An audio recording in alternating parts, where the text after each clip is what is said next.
Днес трябваше да е буря, дъжд. Времето е хубаво, отиваме на Балчишката градина. Май месец, Балчишката градина.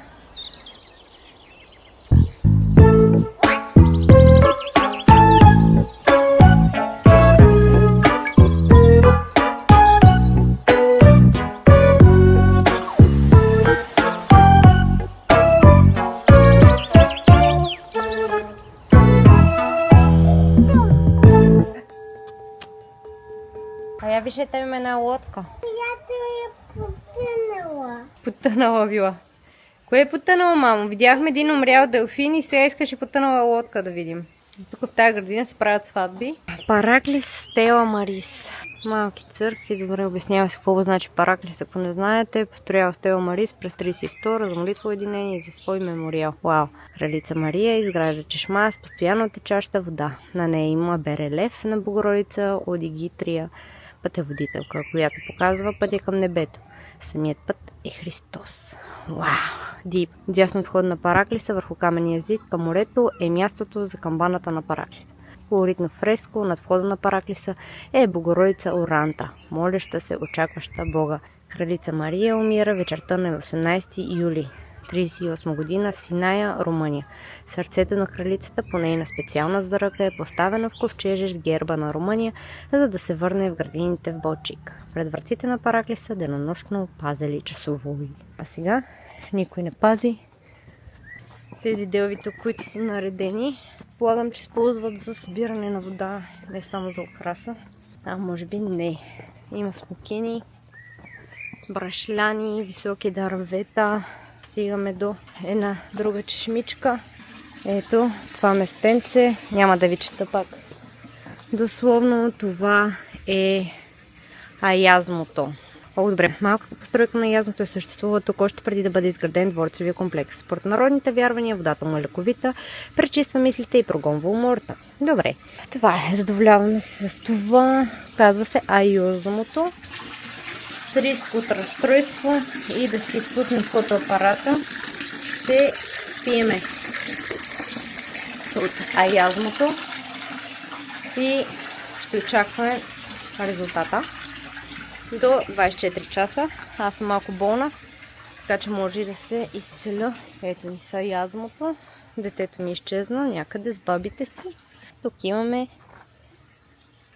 това отводняване, което в предния път ми направи впечатление, че е в леко лошо състояние. Но ние ще минем с белите си обувки. Ето така, леко застоява водичка. Ами пих вода от Аязмото и се надявам да не ме хване разстройство. Ето една голяма делва. Това са стари явори или се? Какво е това? Аз съм такъв, как се казва на този, където разпознава дърветата. Явористен чинар. Ето един виден ботаник. Разпознава явор. Затова мисля, че е явор и то наистина той същото е яворолистен чинар. Огромен и висок. Криси, какво правиш? Повелителя на ботаническата градина. Хайде, остави го тук да поникне.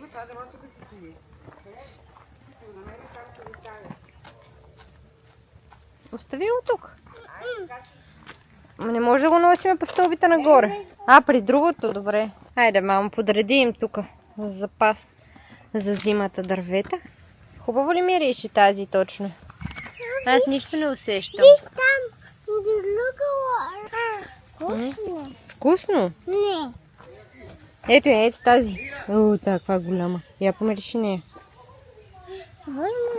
Няма, това са и тичинките вътре. Хубаво ли мерише? Хайде. Синята вълна градина. Къде е синята вълна? Ето градина на синята вълна.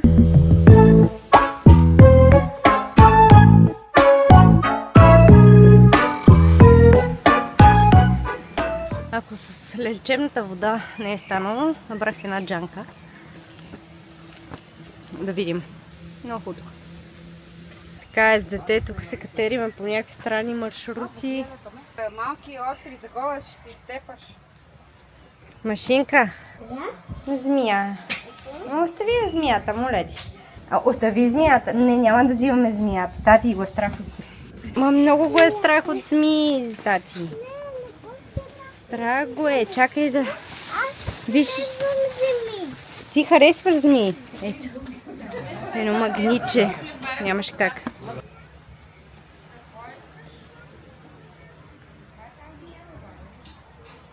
Тук може да се дегустира винце, който харесва. Там е опасно, мамо. Айде.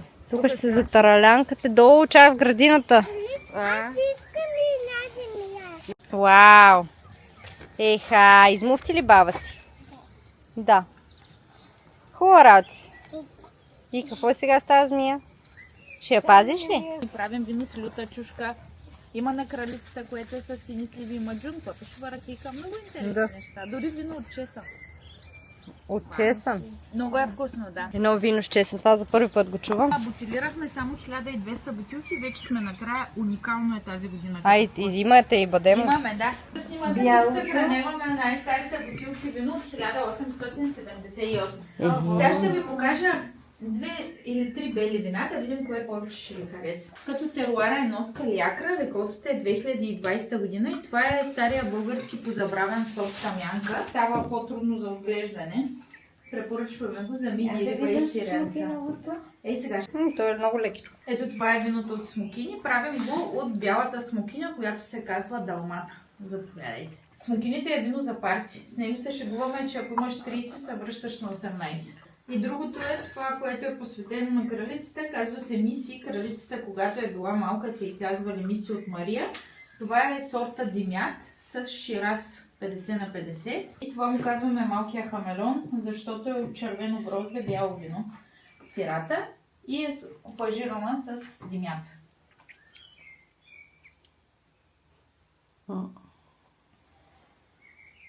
Има някакви вкусни на рози, предполагам, че има ли рози? Няма рози вътре. Това е от димята, тъй когато е добре направен. Той има аромат на рози, на цветя, на билки, много такъв все едно, че се разхождате в някаква градина с цветя. Да, точно такова розата усетих, нали, ама аз нещо много не съм специалист, смисъл нищо не разбирам от вина, буквално. Рядко усещат хората, да, този нюанс. А от чесън имате ли за дегустация или... Да, имаме, но то е доста сухо за пържолки. Има си леко така, да. То е с печен чесън. Това малко и на розмари ми мирише.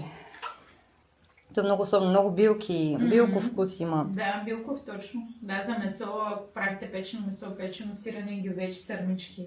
Шоколадово, домати. Да, това е ферментация с папалови зърна от Еквадор.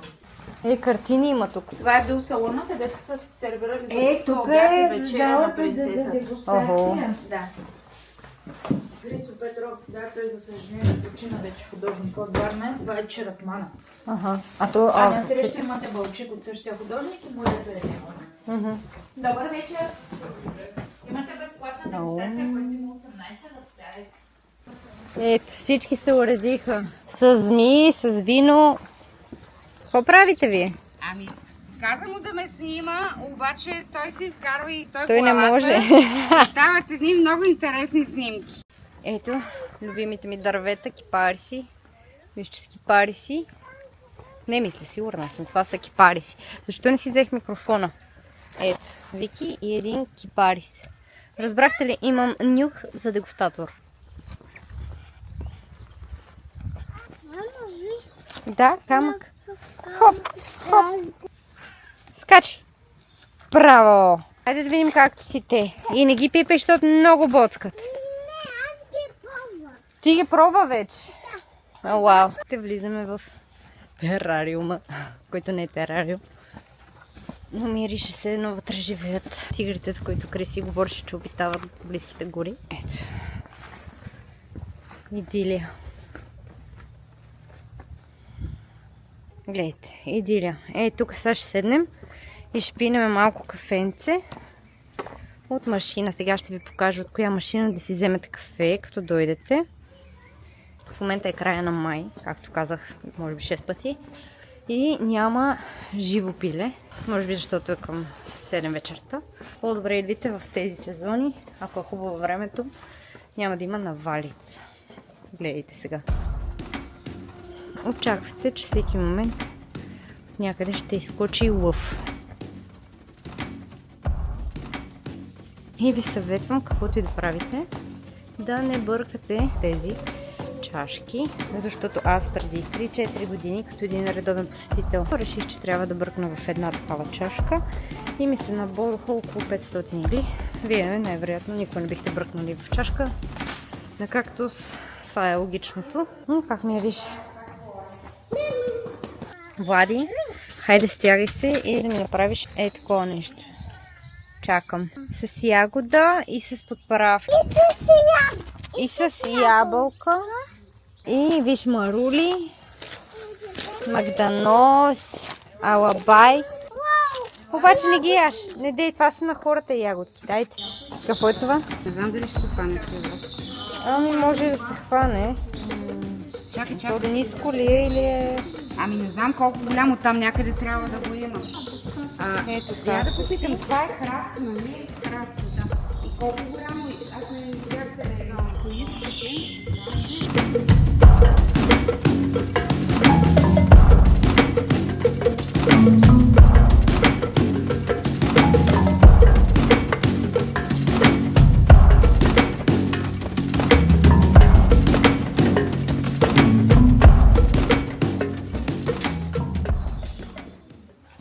Една бяла топола.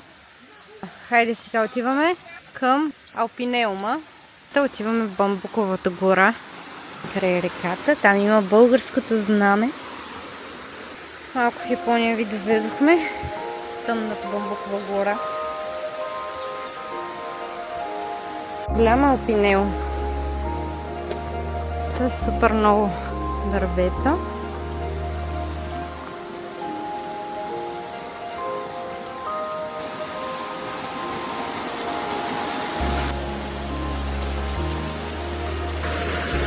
Рекичка и два щъркела, изкуствени. Да, щъркел. Само да кажа какъв късмет изкарах. Снимах с едната камера и ето това нещо падна, докато пресичах моста. Не там, внимавай. Това е на тази камера, филтъра, за малко да остана без него.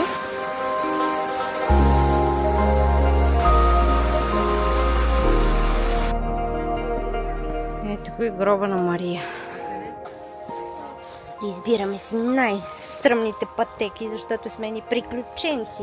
Прекарваме бабите през най-опасните места. Не искаш ръчичко. Искаш сам по стръмната пътека с ръце от джобовете. Може ли да си изкараш ръцете от джобовете? Не. Ако паднеш, знаеш ли, че си разбиеш наследно. Ето да ви покажа тихото гнездо. Има воденичен камък. Сега отиваме право в двореца на Мария и се надяваме, че ще ни остане малко батерия. Защото искам да снимам през прозореца на Мария, който гледа право към морето. Писалището и е до прозореца и е топ. Ако можех, ще да имаме такова писалище да пише по цял ден. Но, тук пише туалетна. А ние тук, мамо, бяхме срещнали котката Майка, нали? Миналия път. Да, точно, беше оранжева. И ти искаше да си я вземем и да кръстим котката Майка. Ще ви покажем котката Майка. Тя за малко да стане нашата котка. Ето тук отиди и се хвани отстрани. Да ви се прииска да дойдете в двореца. Майка, видя ли я? Ма видя ли я наистина? Къде видя котката Майка? Ма тя много е пораснала. О, Боже. Здравей, майка котка. Ма това не е нашата котка, Майка. Остави я, да не те отраска. Тази не е майка, тая е баща. Да. Добър вечер, заповядайте. Изложба. Ето тук са цените. Но по-абстрактни. Вау, тази много ми харесва на мен. 192. Тази ли ти харесва? Париж. Тая е много красива. Тази е много красива. Спри само да пипаш. Потънал в спомен. 500 евро. Те са много хубави. Рибите аз обичам. Да. Натюрмор 184. Това бих си го купила. Но без Влади не върви. Слънчогледи. Това е по-абстрактно. Лалета. Кое? Да. Криси, сам ти не ги пипай, ги гледай, моля ти се. Има, тук виж по-абстрактни. Тая. Тази много ми харесва. Там си я нарисуваш и ти. Да.